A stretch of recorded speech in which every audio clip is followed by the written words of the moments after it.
যেন সব পরিণতি একই হয়। এ যেন এক অলিখিত নিয়ম,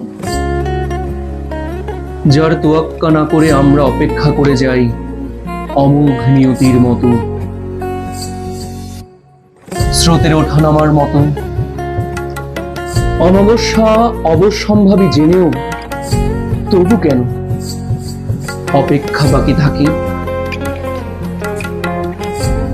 আবহাওয়ার সতর্ক বার্তা পেয়েও যেভাবে মাঝি নৌকো ভেড়ায় মাঝ সমুদ্রে ফেরার অপেক্ষায়, ঝড়ের কবলে তছনছ হয়ে যতবার ভেঙে পড়ে ঠুনকো কুঁড়ে ঘর, তবু কিসের অপেক্ষায় জলদাস জাল বনে গৃহিণীর ঘরে জ্বলে ওঠে সন্ধ্যা প্রদীপ। বারবার বারবার হেরে গিয়েও কিসের নেশায় বাজে ধরে সর্বহারা, ভস্য হয়েও কেন বারবার জন্ম নেয়া? কিসের অপেক্ষা আহত ফিনিক্সের? কে জানে, কে জানে, কে জানে।